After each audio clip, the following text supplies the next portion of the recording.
Donc, bonsoir à tous. J'espère que tout le monde va bien. Donc, n'hésitez pas à envoyer un petit message sur le chat pour être sûr que tout le monde m'entend bien. Je vous demanderai de couper votre micro, s'il vous plaît. Compris. Allez, à demain. Effectivement. Donc, parfait pour le son. Bonjour. Super.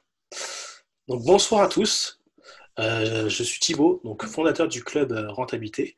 Donc, c'est un club d'investissement sur Bordeaux qui vous aide à avancer dans l'ensemble de vos investissements, que ce soit immobilier et création d'entreprise business. Donc, ce soir, je fais intervenir David et Aurélie donc sur le sujet qui est très intéressant, qui est comment devenir marchand de biens. Donc, on va spécifier vraiment quels sont les meilleurs statuts à adopter et la fiscalité de cette profession toute particulière. Donc, je vous demanderai de couper tous vos micros, s'il vous plaît. Donc, pour les règles du jeu, vous pouvez poser vos questions sur le chat. Et à chaque partie des questions, donc Aurélie va s'occuper de pouvoir dire toutes les questions que vous posez et David répondra. Et à la fin, il y aura vraiment un petit question-réponse. J'espère que tout est bon pour vous. Donc, je vous présente David, qui va se présenter encore mieux que je pourrais le faire. Donc, David, c'est à toi. Merci, bonsoir à toutes et à tous. Voilà, pour ceux qui...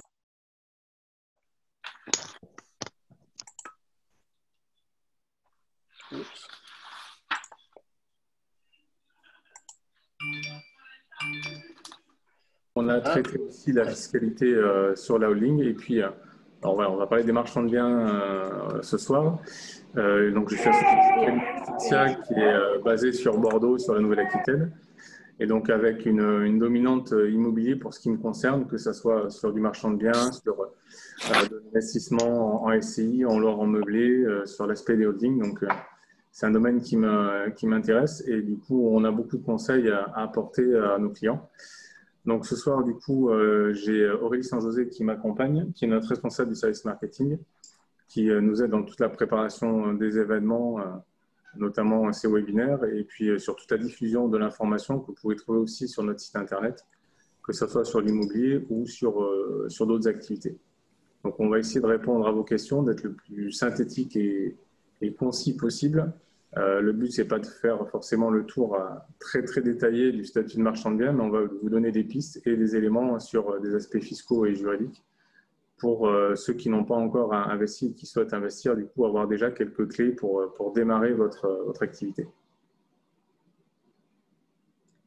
Si tu veux rajouter quelque chose, Thibaut, je te laisse rajouter avant qu'on démarre la présentation. Non, c'est très clair. Donc, le micro est coupé pour tout le monde. Donc, je te laisse continuer. C'était très bien parti. Bon. Moi, peut-être juste rajouter quelque chose. Donc, moi, effectivement, je vais m'occuper du chat. Voilà, dès que vous avez des questions, on coupera. On espère répondre à toutes les questions. Sinon, concernant le support, parce que je sais que c'est souvent la question qu'on peut avoir durant le webinaire, vous inquiétez pas, le support vous sera transmis voilà, à la suite du webinaire. Donc, soyez rassurés à ce niveau-là. C'est le webinaire. Très bien. Écoutez, on va démarrer ce webinaire. Donc, comme je vous disais, on va traiter de la thématique du statut de marchand de biens par rapport à d'une part, quelle est la définition de l'activité de marchand de biens, qu'est-ce qu'on entend par cela. On évoquera aussi les statuts juridiques possibles pour exercer cette activité et on parlera des spécificités fiscales qui concernent l'activité de marchand de biens. Dans un premier temps, finalement, quand on parle de marchand de biens aujourd'hui, alors c'est vrai que c'est souvent évoqué, des fois comme activité principale, des personnes qui veulent aussi avoir une double activité de marchand de biens et puis qui veulent faire de l'investissement immobilier à côté. Donc, on a des choses qui se retrouvent. L'activité de marchand de biens, dans un premier temps, c'est déjà le fait d'acheter et de revendre des biens qui sont généralement des immeubles que l'on va rénover, peu ou beaucoup, et dans l'optique de faire une plus-value. Donc, on peut acheter soit des terrains qu'on va par exemple diviser, qu'on va viabiliser pour la revente. Ça peut être également l'achat d'une maison avec un terrain, ce qu'on voit assez régulièrement. Donc, on fait de la division, on va revendre par exemple un terrain à bâtir et une maison. On évoquera un peu plus tard que sur ces opérations-là de division, il y a des éléments à prendre en compte puisqu'il y a des impacts fiscaux qui sont parfois très significatifs sur le déroulement justement de ces opérations-là. Un marchand de biens peut également faire de la vente à la découpe. Vous achetez un immeuble, vous décidez de revendre les appartements avec la création d'une copropriété et donc on peut faire cette vente à la découpe en tant que marchand de biens. La première précision importante, c'est que cette activité de marchand de biens n'est pas une activité réglementée, contrairement à ce que l'on peut avoir au niveau des activités d'agent immobilier, où il faut faire valoir soit un diplôme ou des années d'expérience et demander une carte professionnelle auprès de la préfecture. Là, vous pouvez démarrer une activité de marchand de biens sans avoir de diplôme spécifique.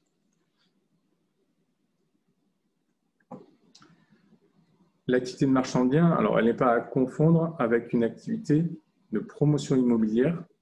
On a des similitudes, mais finalement, cette activité de marchand de biens va permettre de réaliser des opérations, on va dire dans une perspective plus simple, puisque un promoteur immobilier part généralement d'un terrain, va y construire directement le bâtiment et va revendre des appartements en état futur d'achèvement, ce qu'on appelle de la VFA. Quelles sont les principales différences par rapport à l'activité de marchand de biens? Dans un premier temps, il n'y a pas obligatoirement besoin d'assurance, et notamment d'assurance décennale. Chose obligatoire qu'on fait de la promotion immobilière. Vous faites du marchand de biens sur de la rénovation, sur des petits travaux. Il n'y a pas d'obligation d'avoir de la décennale. Suivant la nature des travaux, il peut peut-être y avoir quand même une assurance dommage ouvrage souscrite à un moment donné, mais déjà, on élimine cet aspect décennal qui représente un coût financier qui n'est pas négligeable. Deuxièmement, comme on est plutôt sur des travaux de rénovation au niveau des biens qu'on va acheter, il n'y a pas forcément besoin de déposer de permis de construire, ce qui permet d'avoir un délai de réalisation de l'opération qui va être plus court et de simplifier cette opération, puisqu'on sait très bien qu'aujourd'hui, les délais de traitement des permis de construire ont tendance à s'allonger et avec éventuellement des compléments à apporter au dossier de permis de construire, ce qui va rallonger du coup la durée de l'opération.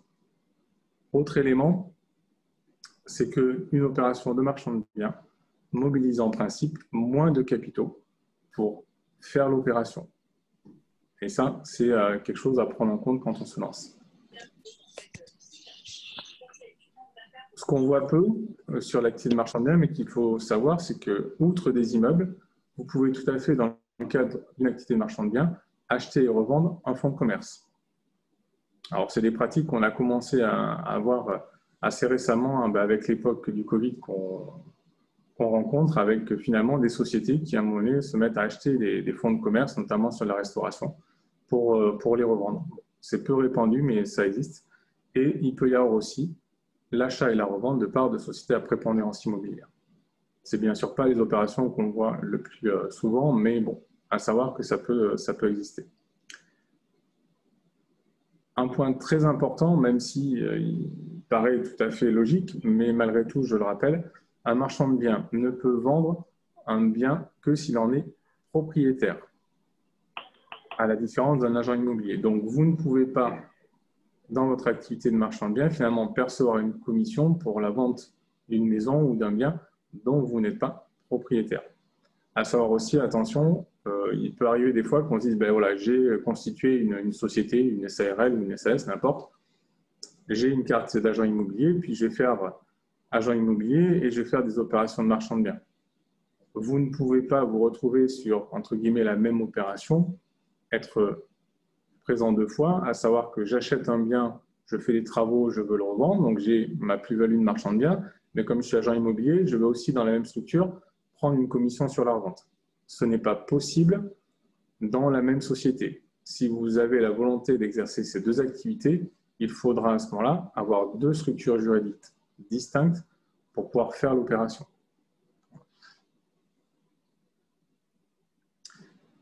Avant de passer sur les statuts juridiques pour exercer l'activité de marchand de biens, quelques conseils et quelques points d'attention pour démarrer cette activité. Premier élément qui est d'autant plus important actuellement, c'est le choix de l'investissement que vous allez faire pour démarrer l'activité, puisque aujourd'hui, c'est largement conditionné au financement et à l'apport initial que vous allez pouvoir faire auprès de la banque. Les banques, actuellement, demandent des apports entre 20 et 30% du montant de l'achat du bien, les conditions se sont durcies sur les dernières années, notamment les dernières années. Avant, on pouvait quasiment acheter sans forcément faire d'apport et avoir des crédits court terme de la part des banques. Ce n'est aujourd'hui quasiment plus le cas. Donc, regardez bien quelle est votre capacité d'apport au départ afin de pouvoir cibler l'investissement que vous allez réaliser. Deuxième point, il est important de calculer la marge prévisionnelle que vous allez faire sur l'opération. D'une part, pour le banquier, puisque ça le sécurise sur le financement qu'il va vous accorder. Et deuxièmement, parce que forcément, toute opération doit vous donner une marge satisfaisante qui va vous permettre, du coup, c'est généralement le principe de acheter une marchande de biens, de réinvestir la plus-value que vous allez faire sur le premier bien pour vous permettre d'acheter d'autres biens ou d'acheter des biens avec un prix plus important. Donc, attention à bien calculer cette marge-là. On verra notamment par rapport aux impacts fiscaux qu'il peut y avoir par la suite, pour de toute manière ne pas se retrouver dans une opération finalement à zéro marge à la fin et qui ne va pas permettre de rembourser potentiellement les emprunts que vous avez pris. Troisième élément, je reparle des banques, c'est malgré tout un partenaire qui est à prendre en compte, c'est qu'il est préférable en amont de votre projet de pouvoir échanger avec des banques, que ce soit votre banque ou d'autres banques, sur quelles sont les conditions et les contraintes de financement qu'ils vont vous demander. À savoir, on parlait du pourcentage d'apport demandé, les 20 à 30%, et quelles vont être aussi les conditions financières accordées en termes de durée de financement et de coût de financement. Ça rejoint le calcul de la marge prévisionnelle et ça va vous permettre, en amont de votre opération, de pouvoir avoir votre capacité d'emprunt et de pouvoir bien cibler les biens que vous allez acheter et ne pas perdre de temps sur des biens que vous ne pouvez pas acheter. Dernier élément, même si on n'est pas sur des opérations de construction et de promotion immobilière et avec normalement des délais de réalisation de l'opération qui sont assez courts, mais assez courts, ça peut être sur un an lycée ou voire un peu plus. Donc, il faut bien prendre en compte ces délais de réalisation, notamment par rapport à certains avantages fiscaux qui vont être accordés au niveau du régime. On va le voir à la fin. Et ces avantages fiscaux ont pour corollaire que vous devez vous engager à réaliser l'opération d'achat et de revente dans un certain délai, qui est en général de 5 ans, avec une contrainte toute particulière si vous faites de la découpe d'un bâtiment, où là, l'opération d'achat-revente avec la découpe doit être faite dans un délai de 2 ans pour maintenir l'avantage fiscal que vous allez avoir sur les droits d'enregistrement. Donc, ayez bien en tête ces délais-là par rapport aux travaux que vous avez à faire, par rapport aux autorisations que vous avez à demander. Il est important aujourd'hui de bien maîtriser ces délais. On sait que les délais ont tendance à s'allonger dans la réalisation des opérations, dans la demande de financement. Donc, il est nécessaire de bien prendre en compte ces éléments avant de démarrer votre opération.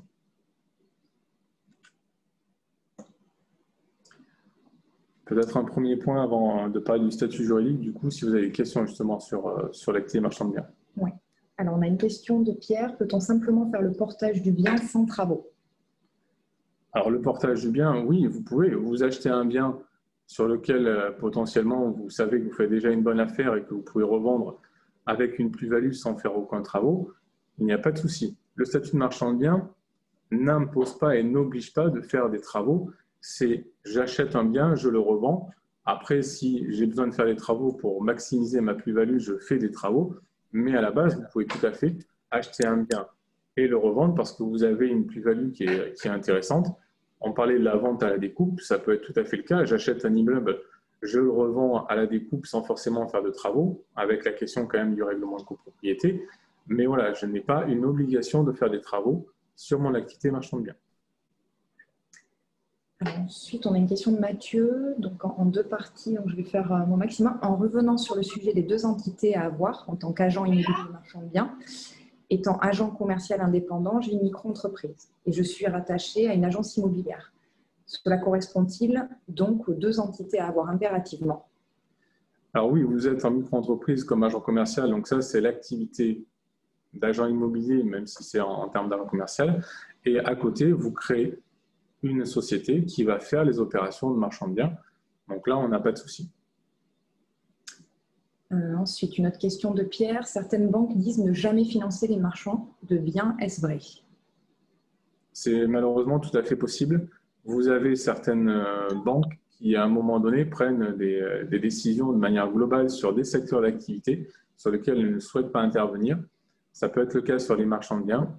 Ça a été le cas et c'est encore le cas, par exemple, sur le secteur, je parlais tout à l'heure du secteur de la restauration.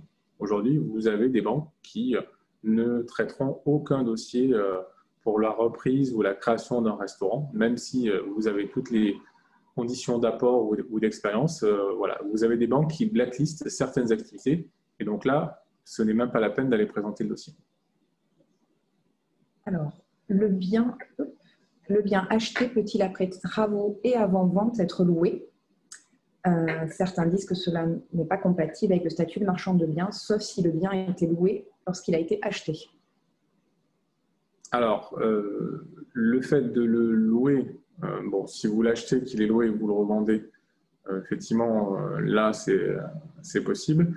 La location qui intervienne après l'achat, elle n'est pas forcément interdite.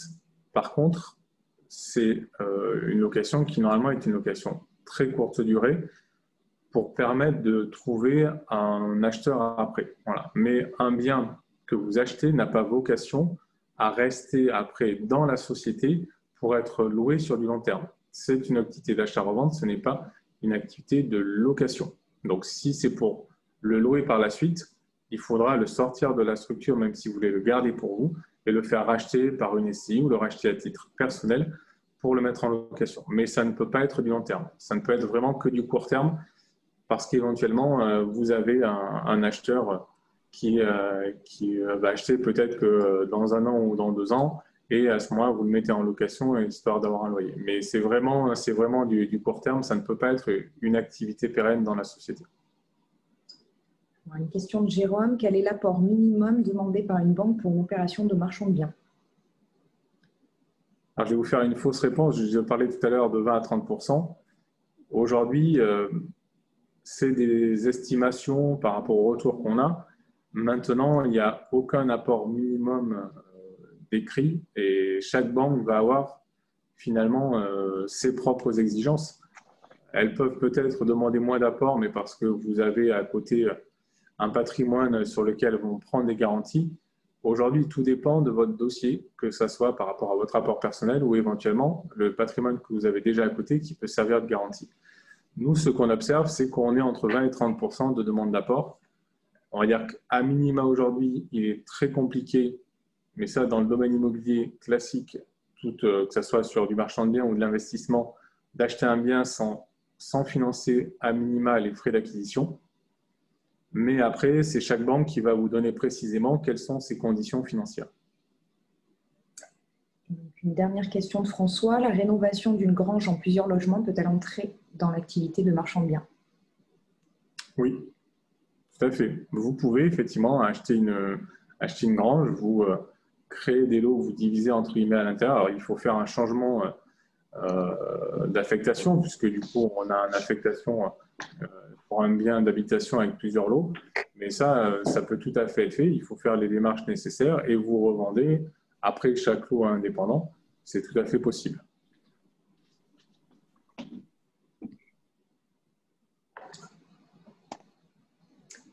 Alors du coup, on va continuer maintenant sur quel peut être le statut juridique que je vais utiliser pour exercer mon activité de marchand de biens. Bon, première structure, alors pour le coup déconseillée, mais je voulais effectivement en parler dès le début, l'activité de marchand de biens exercée comme auto-entrepreneur.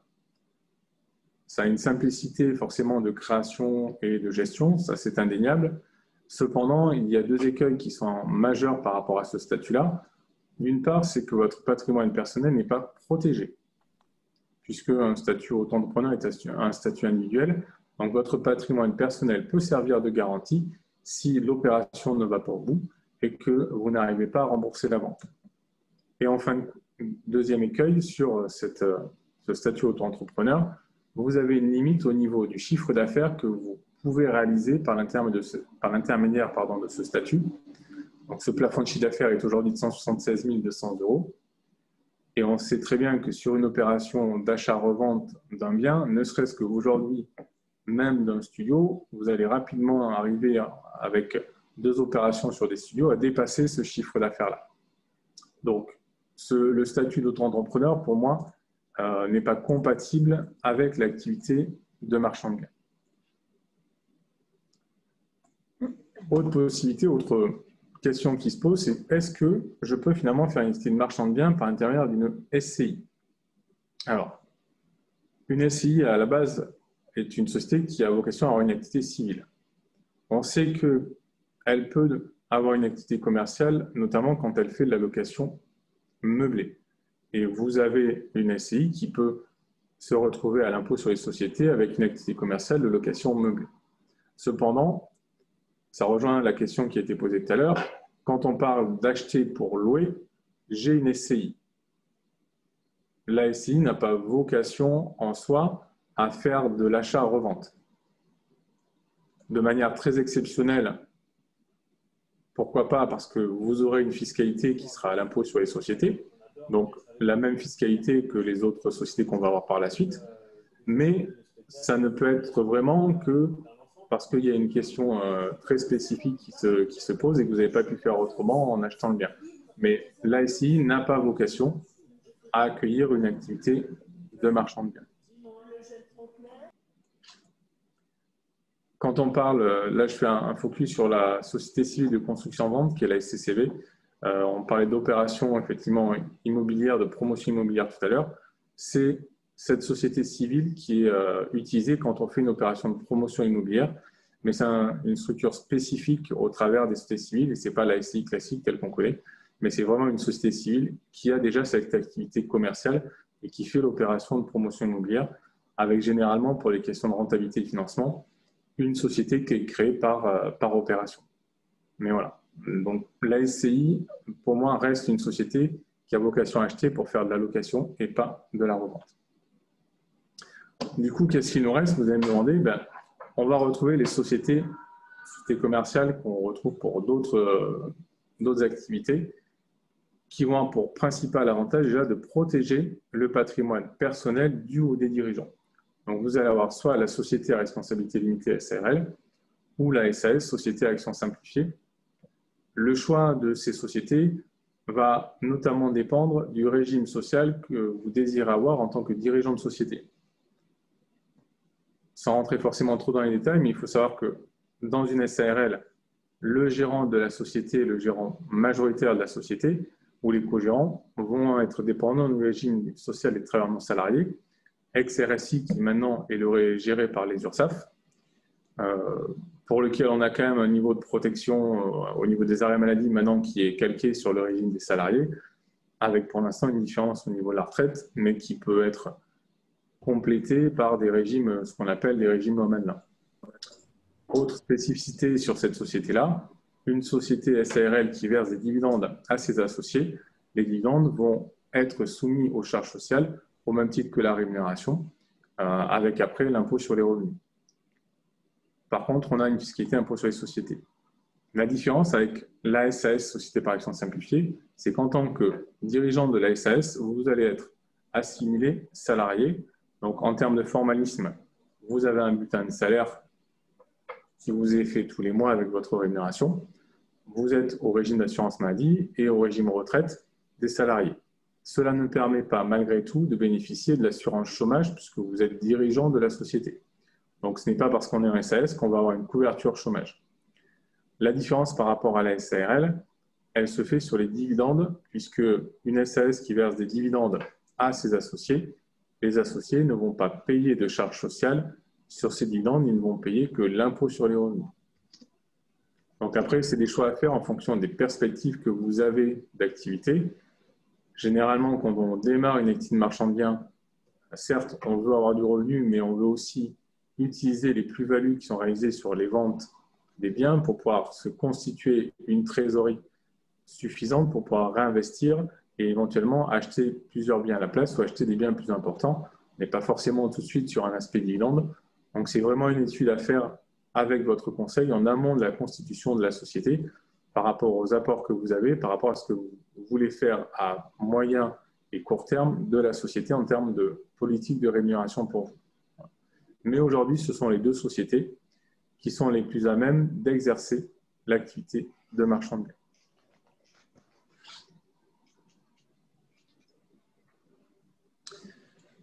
Voilà pour les structures juridiques. Du coup, on va passer à vos questions.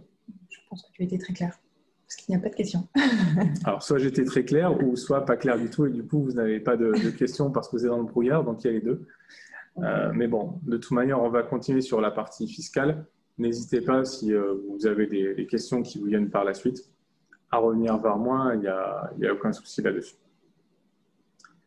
Donc, on va parler maintenant des spécificités fiscales du régime marchand de biens. À savoir que le régime... Oui. Ah, j'en ai une. Ah, ben voilà. On va passer à la question avant de démarrer l'aspect fiscalité. Alors, doit-on respecter un certain nombre d'acquisitions pour conserver ce statut? Alors non, il n'y a pas de nombre d'acquisitions minimum à faire. L'activité, en fin de compte, de marchand de biens, c'est une activité immobilière qui est, quand vous constituez la société, qui est retranscrite au niveau de vos statuts, puisque l'objet de la société va être de faire des opérations d'achat, revente de biens immobiliers. Après, vous n'avez aucune obligation de faire 2, 3 opérations par an. On sait très bien qu'il peut y avoir à un moment donné un laps de temps entre faire la première opération et retrouver un bien. Donc, il est tout à fait possible que vous ayez, par exemple, sur une année ou sur un bilan, une société qui n'ait pas d'opération immobilière. C'est juste, l'activité de marchand de biens, c'est juste par rapport à une structure juridique et on va le voir par rapport à des spécificités fiscales. Après, c'est comme toute société, elle a une activité, elle a des ventes, elle a des achats qui ne sont pas forcément réguliers. Une fois que vous avez constitué la société, vous pouvez ne pas avoir d'opération sur une année ou vous pouvez très bien avoir 2, 3 opérations sur une année parce que c'est des opérations qui se font rapidement et qui fait que vous allez arriver à en faire plusieurs sur une année. Donc, il n'y a aucun nombre minimum ou aucun nombre maximum. Ces questions de nombre, c'est plus des questions d'alerte aujourd'hui. Quand vous faites des opérations, alors pour avoir échangé ce matin avec un client, notamment aujourd'hui, ce que commencent à regarder beaucoup les impôts, c'est si vous faites des opérations sur votre résidence principale. J'achète un bien qui devient ma résidence principale, je fais des travaux et je revends cette résidence principale avec de la plus-value. Et du coup, comme je suis en résidence principale, j'ai une exonération de la plus-value que je réalise. Attention à ces opérations-là, parce que ça devient de plus en plus ciblé par les impôts, puisque si vous vous mettez à faire des opérations comme ça très régulièrement, alors il n'y a rien d'écrit, mais on va dire déjà tous les ans, ou même tous les 2 ans, et surtout en ayant des opérations dans lesquelles vous faites des travaux et où vous habitez quasiment pas la maison ou le bien avant de le revendre et vous faites à chaque fois des plus-values exonérées, ça attire l'œil de l'administration et à un moment donné, même si c'est votre résidence principale, là, pour le coup, la récurrence des opérations, le fait que ce soit des opérations qui reviennent régulièrement et avec de la plus-value, peut amener l'administration à vous annuler finalement l'abattement pour la résidence principale parce qu'il va considérer que finalement, vous utilisez cet artifice pour faire des opérations de marchand de biens et que vous n'habitez pas suffisamment votre résidence principale avant de le revendre. Donc attention à cela. C'est assez ciblé au niveau des impôts qui ont maintenant beaucoup plus de moyens de contrôler ces opérations-là et beaucoup plus d'informations. Voilà. Mais sinon, dans le cadre de votre société de marchand de biens, vous pouvez faire le nombre d'opérations que vous voulez pendant une année. Alors après, j'ai une question, qui n'est pas une question, régime holding SCI. Je ne sais pas, peut-être la préciser, la question de Poupon. Sinon, du coup, pour se lancer, nous avons de l'apport, nous voulons réinvestir et pas prendre de revenus. Quel statut est le plus propice? Alors, si vous avez de l'apport et que vous voulez réinvestir, aujourd'hui, une SARL peut être très intéressante, voire une SAS. Mais bon, là, on parlait de l'aspect distribution de dividendes. La SARL, du coup, si on ne distribue pas, on n'a pas ce désavantage d'avoir les dividendes soumis aux charges sociales. Et le fait d'apporter de l'argent dans la société va vous permettre, quand vous faites cette première opération, si vous réinvestissez pour partie l'argent, de pouvoir en récupérer aussi une partie ce qu'on appelle un remboursement de compte courant, puisque au départ, c'est vous qui faites la banque, vous prêtez, même si c'est votre société, vous prêtez de l'argent à cette société en apportant l'argent. Donc cet argent, la société vous le doit.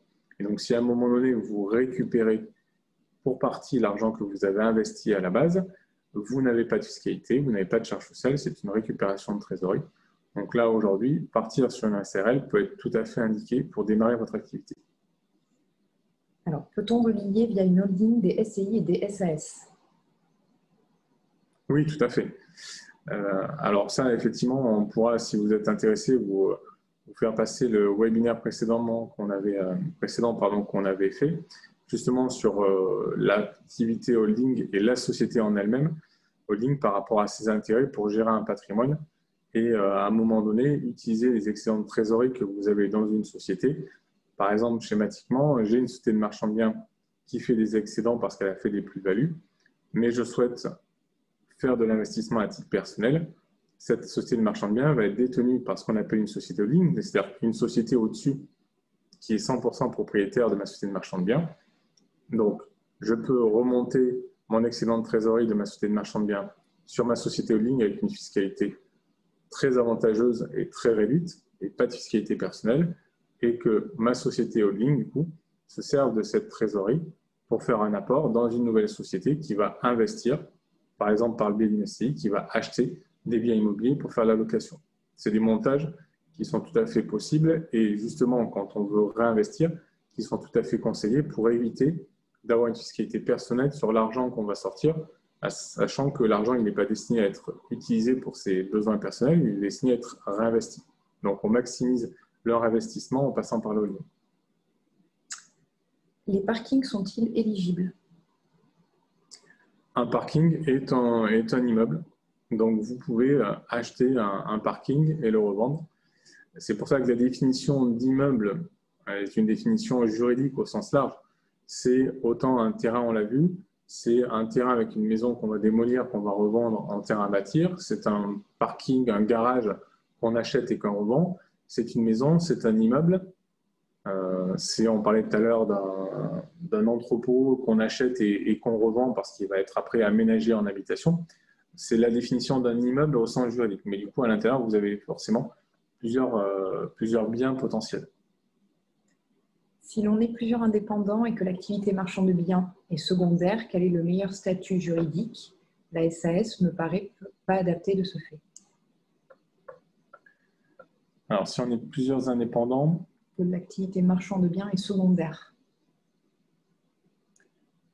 Quel est le meilleur statut juridique? L'activité marchand de biens, même si elle est secondaire, va nécessiter d'avoir une société qui l'exerce. Puisque pour moi, comme je l'ai dit tout à l'heure, le statut auto-entreprise ou micro-entreprise en marchand de biens est totalement déconseillé. Donc, même si c'est une activité secondaire, il va falloir que vous ayez une société qui va réaliser ces opérations. Et même s'il n'y a qu'une opération dans l'année, donc il vous faudra quand même créer cette société. Et là, aujourd'hui, une SARL, alors une SAS peut être intéressante parce que à ce moment-là, vous pouvez gérer votre rémunération et prendre un minimum de rémunération. Si vous êtes un SARL, vous pouvez ne pas être rémunéré, vous aurez quand même des charges sociales à payer, sauf si vous êtes déjà indépendant à la base sur une autre activité. Et auquel cas, comme les cotisations des indépendants se calculent. Pourtant, j'ai demandé à une quinzaine de clients. Sur le régime. Je peux vous voir. Donc, je vais reprendre. Donc, si vous êtes déjà indépendant au niveau de vos cotisations sociales, vous avez déjà votre revenu d'indépendant qui sert de base aux cotisations sociales.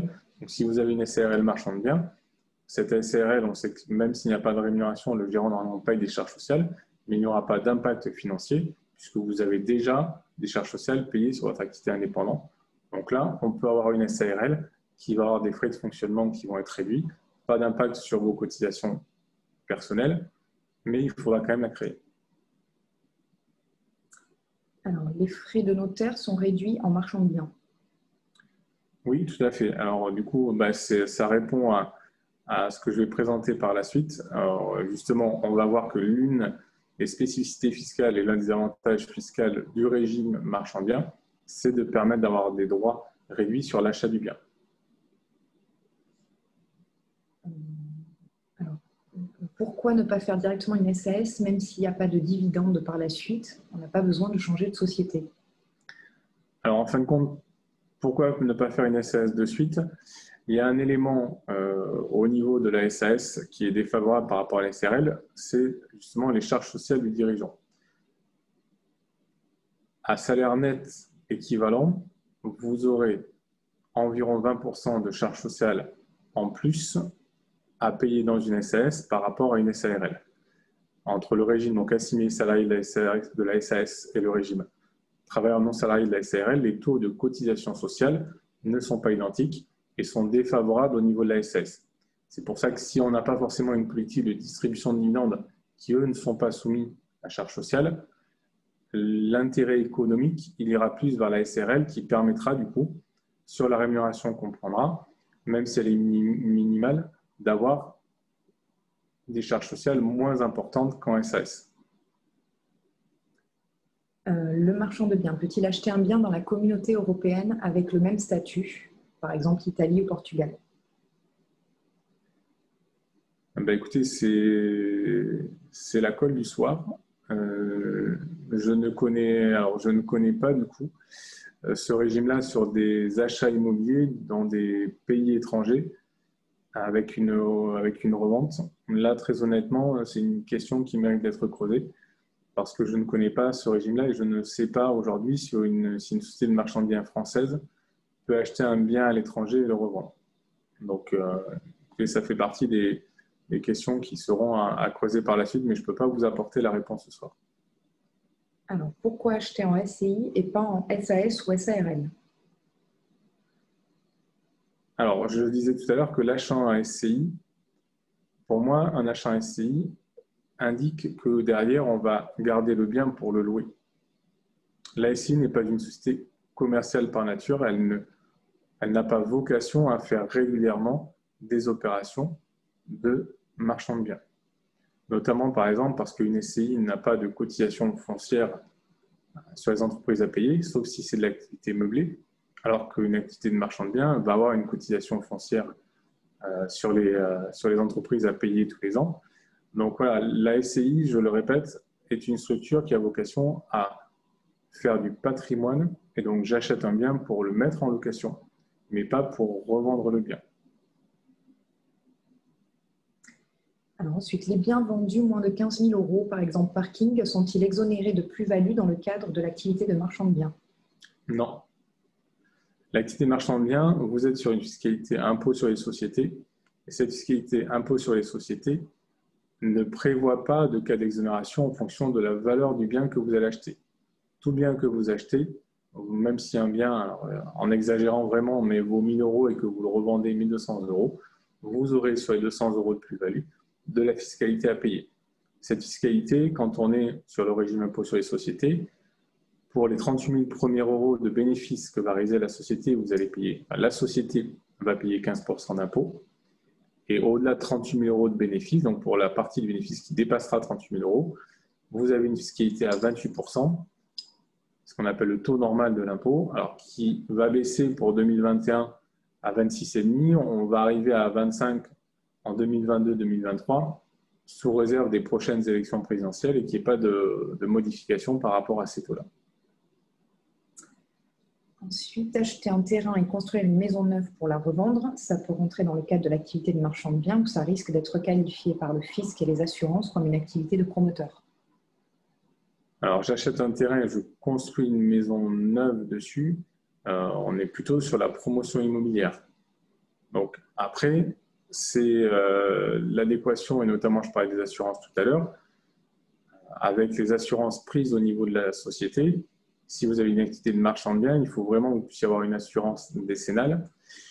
Mais normalement, c'est déconseillé de faire ça dans une activité de marchand de biens.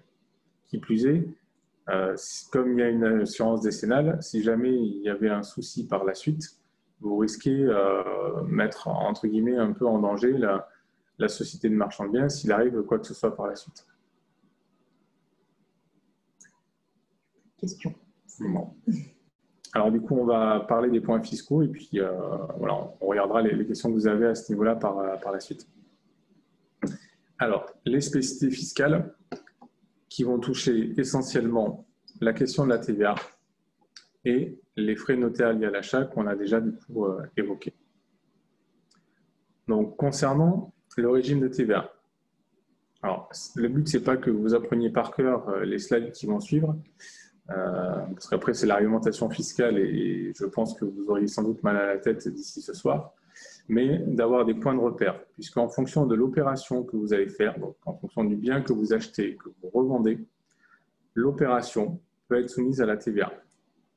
Et dans cette TVA-là, on a soit une TVA qui va s'appliquer sur le prix de vente total, ou après, on peut avoir ce qu'on appelle la TVA sur la marge, qui est un des éléments du régime marchand de biens, mais qui va dépendre de l'opération que vous allez faire. Donc, retenez les quelques règles. Ce qui est important, surtout par rapport à ça, c'est qu'en amont de l'opération, vous puissiez prendre contact avec votre conseil, votre expert comptable, pour bien lui définir et lui donner l'opération et valider avec lui quel peut être le régime de TVA à la sortie de l'opération, parce que ça peut avoir un impact non négligeable sur la faisabilité et sur la rentabilité de l'opération. Voilà. À savoir que sur les éléments principaux, si vous revendez un terrain à bâtir, donc qualifié de terrain à bâtir, avec du coup l'engagement pris par l'acheteur de construire dans les 5 ans sur le terrain, cette revente de terrain à bâtir est obligatoirement assujettie à la TVA. En fonction de ça, on verra que soit la TVA sera calculée sur le prix de vente du terrain, soit la TVA va être calculée sur la marge réalisée sur la vente du terrain. Donc on a deux cas là-dessus, on va voir par la suite quand est-ce qu'ils interviennent, mais je revends un terrain à bâtir, automatiquement, j'ai de la TVA à calculer, j'aurai de la TVA à reverser aux impôts sur cette opération. Si je suis dans le cas de la revente d'un immeuble neuf, c'est-à-dire que le bien a été achevé depuis moins de 5 ans, également, cette opération de revente supportera la TVA et vous aurez une TVA à reverser aux impôts calculée sur le prix de vente total de l'immeuble. Il n'est pas possible dans ce cas-là d'avoir la TVA sur la marge. Troisième possibilité, je revends un immeuble ancien qui a plus de 5 ans. Je vais de base ne pas être soumis à la TVA. C'est-à-dire que je revends mon bien sans appliquer de TVA. Il m'est possible, sur option, de choisir le régime de TVA sur la marge. Ce régime-là, on le choisit généralement quand on a des frais importants de rénovation sur le bien. Pourquoi? Parce que cette option va nous permettre, lors de la réalisation des travaux, de pouvoir déduire la TVA sur les factures des fournisseurs qui vont faire les travaux. Toujours pareil, besoin d'échanger avec votre expert comptable, votre conseil, pour calculer justement par rapport à ce projet-là l'enveloppe de travaux et l'enveloppe de TVA des types que ça représente par rapport à la TVA sur la marge que vous auriez à payer in fine, et de voir s'il n'est pas intéressant d'opter pour la TVA sur la marge qui, au final, va vous permettre de récupérer de la TVA et d'avoir un financement moins important. Donc, il est important de faire les calculs.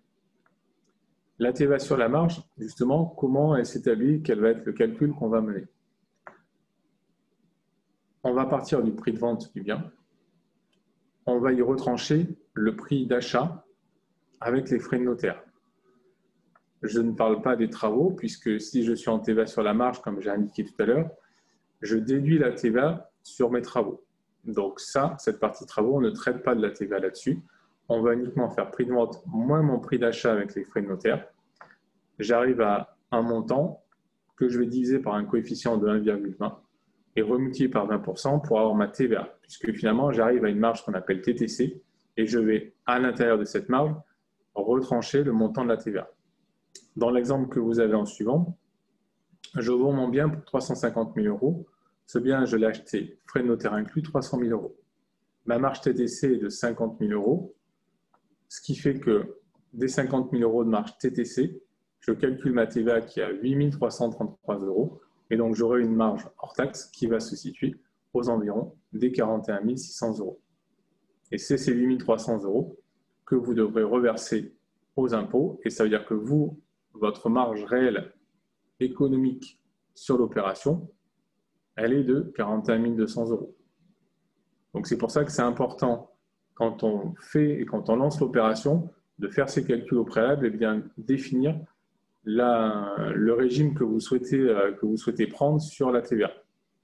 Le notaire va vous le demander. Les notaires se forment de plus en plus sur la TVA immobilière. Malgré tout, c'est important de bien l'avoir en tête parce que s'il vous pose la question, il faudra bien lui donner le bon régime de TVA que vous souhaitez.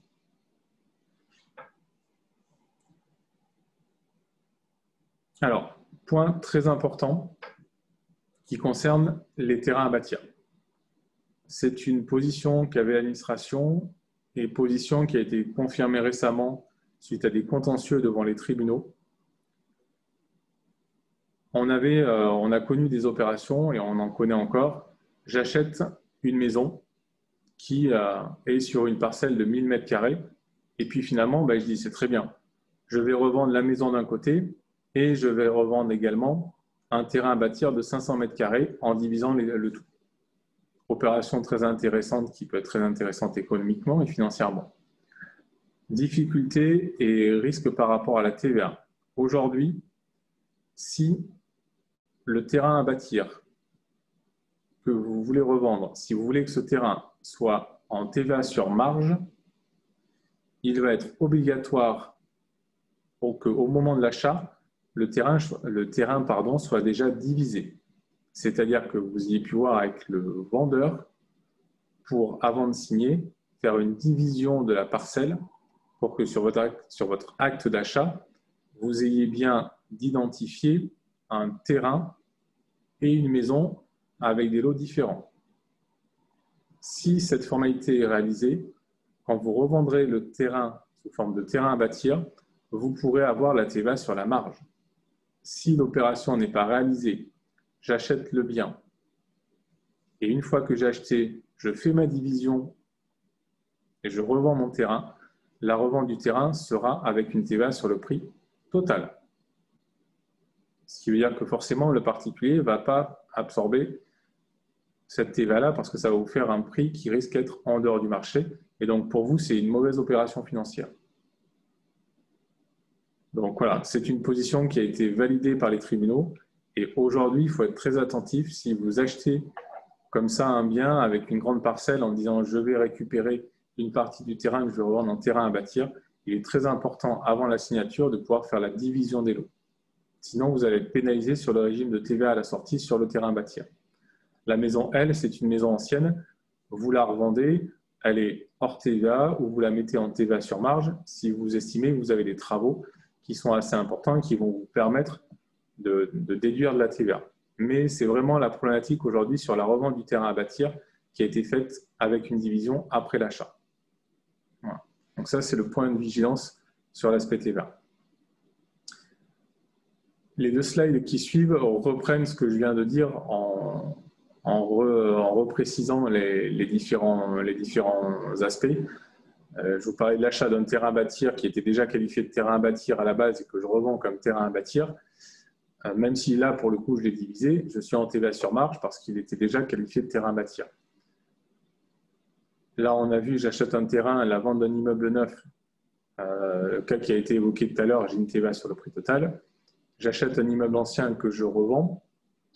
Je peux, si je désire, choisir la TVA sur la marge. Et là, après, c'est la question d'acheter un immeuble bâti avec cette problématique de terrain à bâtir. Si j'ai fait une division avant d'acheter, ma revente du terrain à bâtir, c'est ce que vous expliquez, va supporter la TVA sur la marge. Par contre, si j'achète l'immeuble avec le terrain et je n'ai pas fait de division, mon terrain à bâtir revendu supportera la TVA sur le prix total.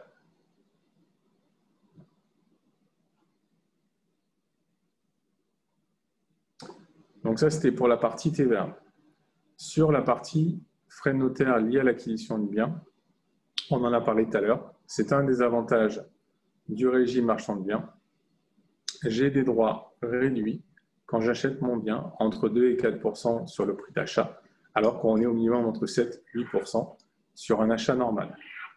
Donc effectivement, un coût de l'opération moins élevé. Point d'attention, c'est lié à un engagement de revendre le bien dans les 5 ans ou dans les 2 ans. Les 5 ans posent généralement aucun souci, sauf vraiment grosse problématique sur l'opération. Attention, le délai de 2 ans sur la revente en lot et la découpe en lot, parce que là, les 2 ans peuvent arriver très vite. Donc attention à bien planifier votre opération. Voilà ce qu'on pouvait dire sur les aspects, les spécificités fiscales du régime marchand de biens. Du coup, si vous avez des questions. J'en ai quelques-unes. Donc, société de marchand de biens détenue par une holding, y a-t-il une taxation en premier sur le marchand de biens et ensuite sur la holding? Alors, vous avez au niveau de la société de marchand de biens la taxation classique qui est l'impôt sur les sociétés qu'elle va payer lié aux bénéfices qu'elle réalise. Après, les dividendes qui sont remontés de la société de marchand de biens vers sa société holding vont supporter un impôt, donc l'impôt sur les sociétés, avec les mêmes taux que j'ai indiqué tout à l'heure, à savoir 15% et 28%, mais par contre avec une base réduite, puisque si vous remontez par exemple 100 de dividendes de votre société de marchand de biens sur votre société holding, la base dans la société holding de l'impôt sur les sociétés sera de 5. Donc je remonte 100, ma base de mon impôt est 5 et ce n'est que sur ces 5 que je vais payer 15% de fiscalité. Donc c'est l'intérêt et le gros avantage aujourd'hui de la holding, c'est qu'on n'a pas de double imposition sur les résultats faits par ma société, ce qu'on appelle la société fille qui est en dessous. Je peux remonter des dividendes, je peux remonter de la trésorerie avec une fiscalité entre les deux qui est très faible et sans passer par la case fiscalité personnelle. Pour le terrain à bâtir, de combien est la TVA? Alors, en termes de TVA, que ce soit sur du terrain à bâtir, que ce soit sur de l'immeuble neuf ou ancien, si vous optez à la TVA, le taux est toujours le même, c'est des taux de 20%. On est sur le taux normal là-dessus. Alors, de manière très exceptionnelle aujourd'hui, il peut y avoir du 5,5, mais c'est par rapport à des opérations où derrière, vous avez éventuellement un bailleur social qui achète, qui va construire des logements sociaux. Il peut y avoir des TVA à taux réduit des fois, mais voilà, c'est très, très spécifique. Mais sinon, on est sur une TVA à 20% sur les opérations de marchand de biens que vous allez réaliser. Alors, ensuite, TVA, régime par opération. Je ne sais pas si c'est clair. Ben, en fin de compte, c'est un régime par opération, la TVA immobilière, puisque en fonction de l'opération que vous allez faire, vous allez ou pas avoir de la TVA. Après, votre société en tant que telle va être soumise à la TVA. Donc, vous n'avez pas d'opération soumise à la TVA, elle va se retrouver à déduire de la TVA sur ses frais de fonctionnement, les honoraires de votre expert comptable, de la TVA sur des frais de déplacement que vous pouvez avoir. Et après, on aura de la TVA, ce qu'on appelle collectée et à reverser aux impôts, que si l'opération que vous faites est soumise à la TVA in fine. Mais là, du coup, on regarde la TVA sur la revente en fonction de chaque opération. Donc, j'ai une opération qui n'est pas soumise si je revends un immeuble ancien. Dans le même temps, je revends un terrain à bâtir. J'ai 2 opérations, mais j'en ai une qui va avoir de la TVA, alors que j'en ai une qui n'aura pas de TVA. Alors, immeuble ancien, les montants de travaux se cumulent au prix d'achat. Voilà, si j'ai bien compris. Alors, non. Pour le calcul de la TVA sur marge, les travaux ne vont pas se cumuler à votre prix d'achat pour calculer la TVA sur marge. Si on est sur l'ancien et qu'on opte à la TVA, pour ce bien-là, on va avoir 2 calculs différents. J'ai ma TVA que je déduis pendant que je fais mes travaux et à la fin, je calcule ma TVA sur marge, mon prix de vente moins mon prix d'acquisition avec uniquement les frais de notaire. Mais mes travaux ont été traités au fur et à mesure que j'ai fait les travaux, que j'ai payé mes fournisseurs, donc j'ai déduit la TVA à ce niveau-là. Donc, ça veut dire que je vais avoir une réserve de TVA d'avance, entre guillemets, que je vais venir imputer sur la TVA que je vais calculer sur ma marge et qui va faire que je vais reverser aux impôts un montant net. Mais par contre, mes travaux ne sont pas intégrés dans le calcul de ma TVA sur marge, c'est bien 2 éléments distincts et qu'on va compenser à la fin. Ensuite, une question sur la TVA dans le cadre d'une indivision d'immeuble.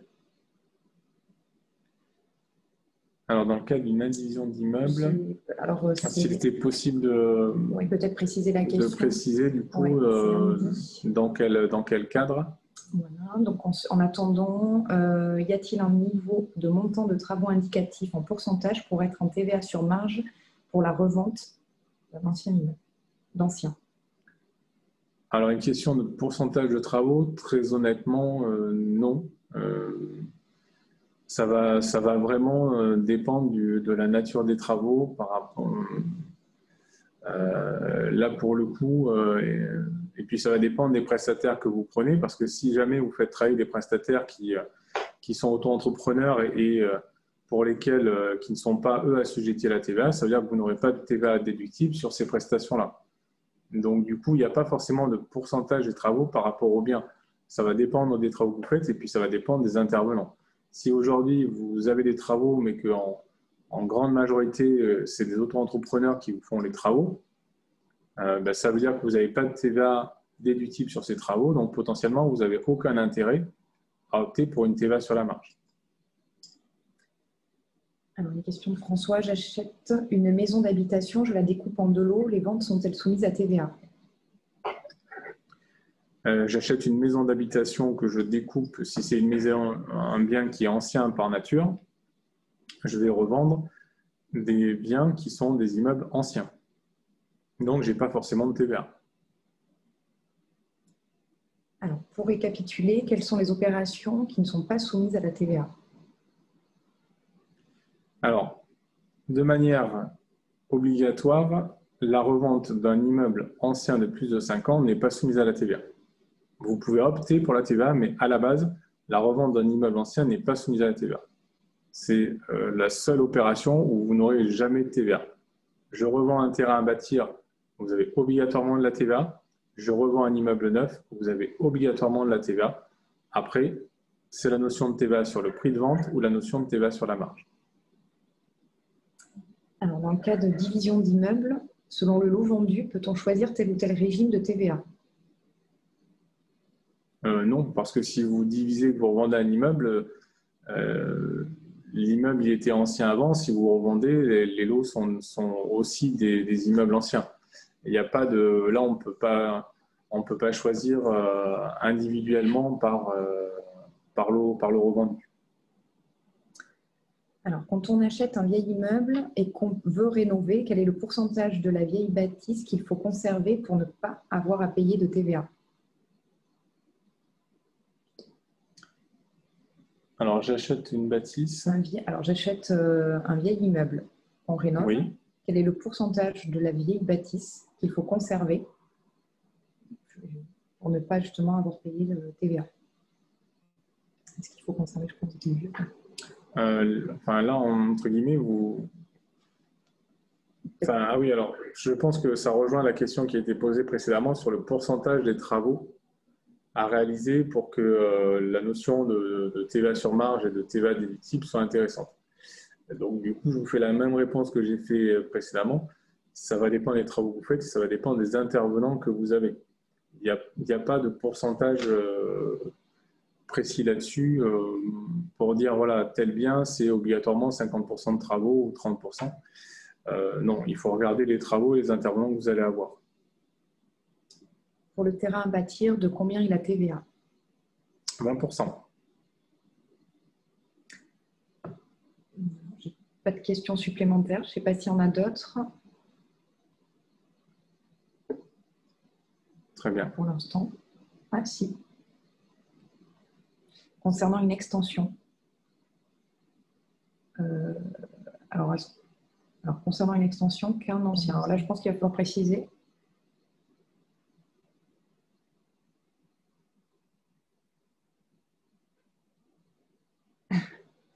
Oui.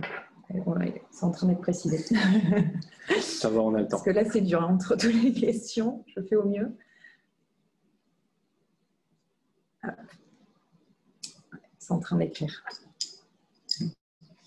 Alors, peut-on faire du Pinel ancien en marchand de biens? Peut-on faire du Pinel ancien en marchand de biens?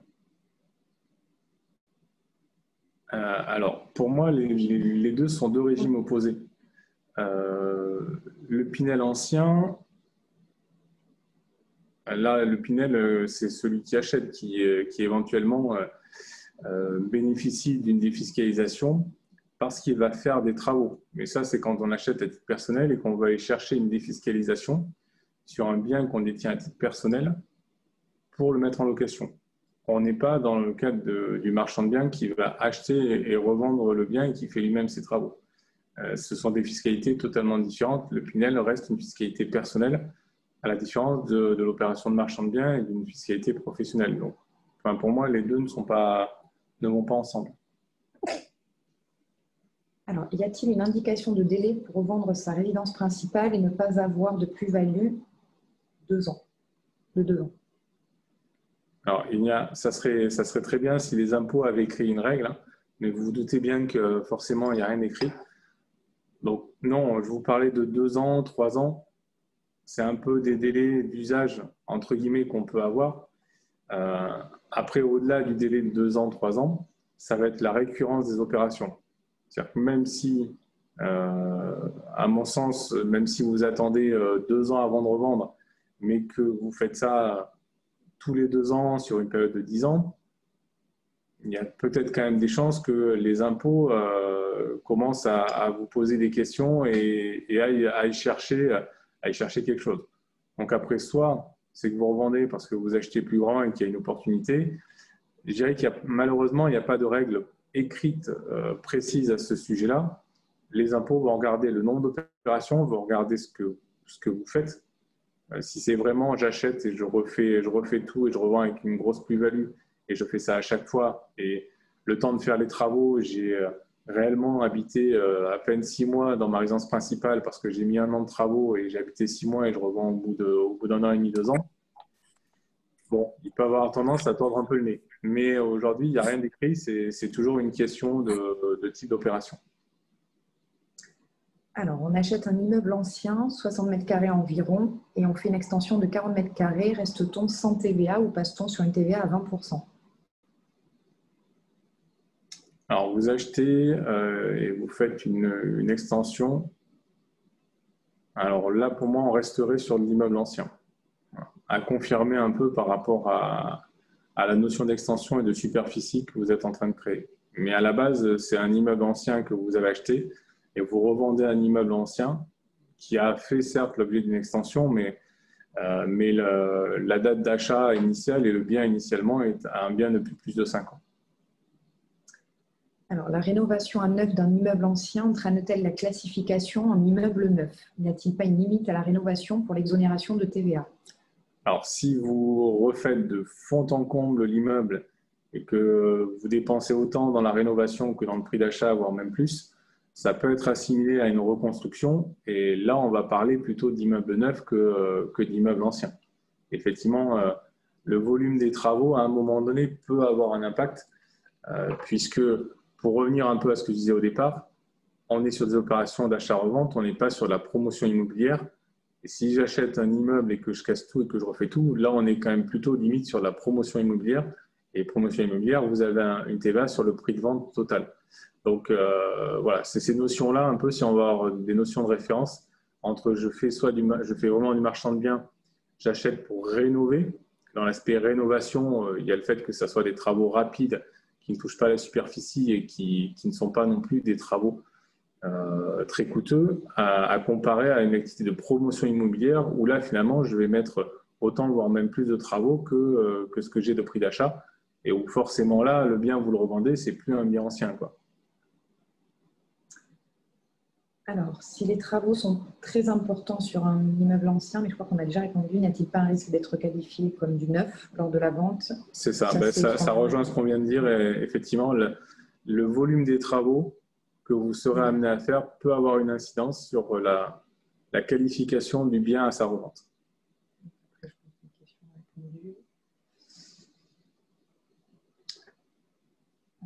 Parce que la dernière, je crois qu'on a répondu, enfin une aparté sur la remise à neuf de l'immeuble et l'éventuelle application de la TVA sur le prix de vente total. C'est ça, ça rejoint ce qu'on vient de dire sur vraiment une remise à neuf et donc la qualification d'un immeuble neuf à la revente avec l'application de la TVA sur le prix total. Ensuite, une question, je crois qu'on a déjà répondu pour le terrain à bâtir, de combien la TVA? C'était une TVA à 20%. Ouais. Ouais, tout à fait. Donc ça, on avait déjà répondu. Alors, la règle pour décider TVA ou pas, si somme des travaux hors auto-entrepreneur supérieure à la marge prévisionnelle, alors sans TVA. Et si inférieure, alors TVA sur marge. C'est ça. Est-ce que tu veux Alors, la règle pour décider TVA ou pas. Si somme des travaux hors auto-entrepreneur est supérieure à la marge prévisionnelle, alors sans TVA. Et si c'est inférieur, alors est-ce que c'est une TVA sur marge? Alors, si la somme des travaux est supérieure à la marge, là, on aura intérêt à être en TVA sur marge. Parce que ça veut dire que vous allez avoir de la TVA déductible pour un montant plus important que la TVA sur la marge qui va être calculée. Et donc, du coup, vous aurez un remboursement de TVA.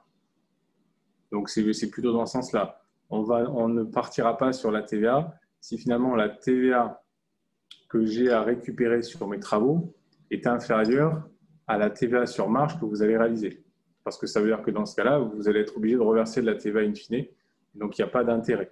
Donc, j'ai des travaux et de la TVA sur mes travaux d'un montant inférieur à la TVA sur la marge que je vais réaliser. Je n'ai pas d'intérêt à opter pour ma TVA à la revente. Alors, quelle limite de travaux pour éviter la requalification? Je n'ai pas de réponse précise. Aujourd'hui, il n'y a pas de règle sur le pourcentage des travaux ou le montant des travaux. Tout dépend ce que vous faites à l'intérieur du bien, quel était son état d'origine et quelles sont la nature des travaux. Là, ça va être une étude au cas par cas du bien que vous achetez, des travaux que vous allez faire. Mais il n'y a pas de règle précise qui existe à ce niveau-là. Du coup, une dernière question. Qui est compétent pour décréter que les travaux soient trop importants et qu'au final, c'est plutôt considéré comme du neuf et non de l'ancien? Qui est compétent? Alors, je ne m'attribuerai pas cette compétence-là en totalité. J'allais dire que c'était toi. J'ai hésité. Oui, mais je risque d'avoir les impôts qui vont frapper à ma porte demain matin. Donc, non. Après, c'est vraiment, ces cas-là, c'est des questions de discussion que vous allez avoir avec votre conseil, votre expert comptable. C'est de regarder par rapport à de la jurisprudence ou des litiges qu'il y a pu y avoir avec l'administration auparavant. On a des remontées d'informations et à un moment donné, quand il y a un litige avec l'administration et que les deux parties dans les tribunaux, on arrive à avoir des décisions et qui permettent d'avoir certaines notions, certains critères. Malgré tout, comme il n'y a aucune règle précise d'édicter, ça veut dire qu'à un moment donné, soit on est sûr du coup, il n'y a pas de souci, soit on est à la limite et après, c'est une question de prise de risque. Mais ça sera une étude au cas par cas par rapport aux éléments que vous avez, par rapport à une discussion avec votre expert comptable, à ce qu'il peut déjà y avoir eu comme litige précédemment. Mais il n'y a aucune règle prédéfinie et je n'aurai pas je ne me permettrai pas de dire que je suis sûr de vous donner la règle absolue là-dessus, quoi. Alors, peut-on vous consulter pour une étude de cas particulier avec une création de société? Avec plaisir. C'est de toute manière, nous, l'objectif qu'on a au niveau du cabinet, outre le fait de suivre votre comptabilité, c'est de pouvoir, en amont de tous ces projets, alors je fais de la redite depuis le début là-dessus, j'ai l'impression, mais c'est vraiment important sur toute activité et sur l'activité de marchand de biens, de pouvoir au préalable bien regarder l'activité, bien regarder votre apport, le financement. C'est des éléments quand même significatifs, parce qu'une fois que vous avez acheté le bien, si vous êtes trompé sur l'opération, derrière, vous y laissez votre rentabilité et des plumes aussi. Donc voilà. Et on est là, effectivement, pour faire ces calculs avec vous, pour bien étudier l'opération et bien prévoir cette opération à la base. Donc n'hésitez pas à nous demander et puis on verra, on calera un rendez-vous ensemble pour le faire. Alors en présentiel, si vous êtes sur Bordeaux, parce que c'est vrai que je n'avais pas précisé en début, nous, notre cabinet est sur Bordeaux, mais on peut tout à fait faire un rendez-vous téléphonique à distance. Il n'y a aucun souci là-dessus. Voilà, donc n'hésitez pas, on est là pour ça. Je pense qu'on est bon au niveau. Ah, oula.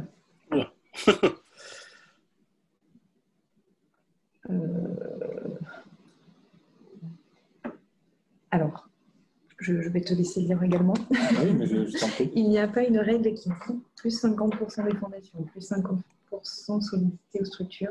Ouais, je pense que c'était par rapport à ta réponse sur les 6 travaux. Non, je n'ai pas de règle avec des pourcentages. Il n'y a aucune règle écrite par rapport à ça. Donc, c'est vraiment l'étude du bien et du projet que vous avez.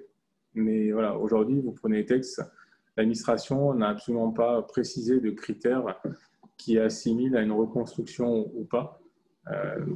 Toute la documentation, elle vient justement des litiges et des jurisprudences qui ont été réalisées en fonction de contrôles fiscaux antérieurs. Mais vous vous doutez bien que l'administration se garde bien d'éditer une règle très très précise là-dessus parce que ça serait finalement, elle s'enlèverait forcément des litiges derrière donc, et elle s'éviterait des redressements. Donc, bon.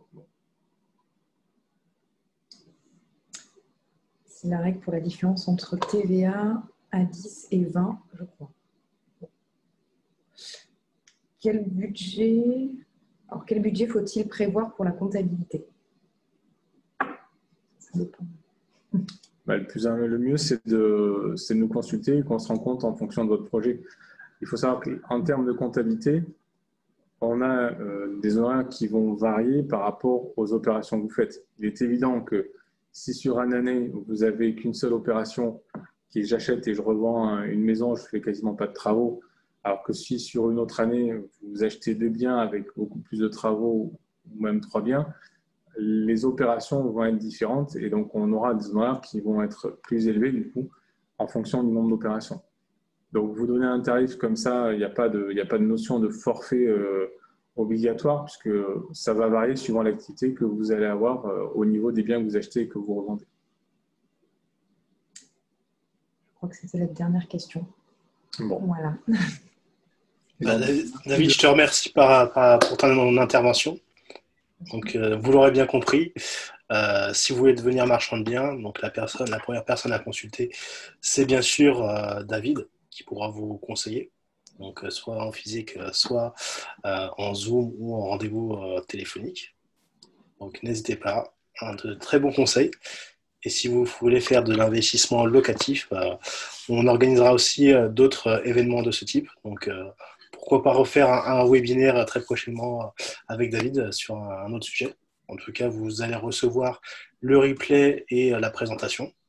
Et pour ceux qui le souhaitent, peut-être envoyer les anciens replays, parce qu'on a fait un webinaire sur la holding, aussi sur le statut LNP.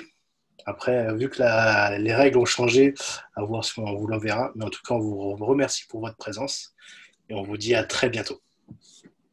Merci à toutes et tous. Bonne soirée. Alors, je vais faire... Salut Thibaut, bonne soirée. Bonne soirée Patrice. Allez, hop.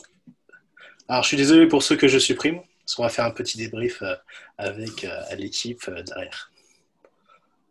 Passez une excellente soirée à tous.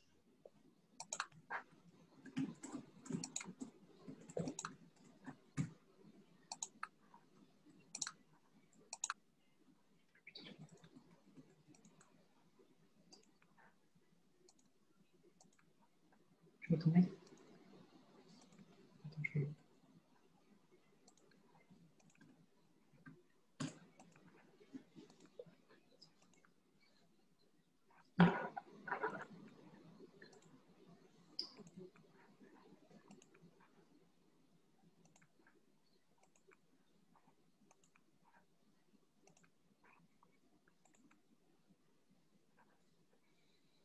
Nicolas, j'espère que tu as apprécié le webinaire.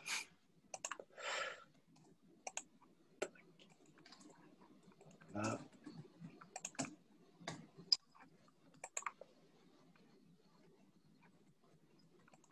Et c'est vrai que vous avez une chaîne YouTube. Oui. Hop. Voilà.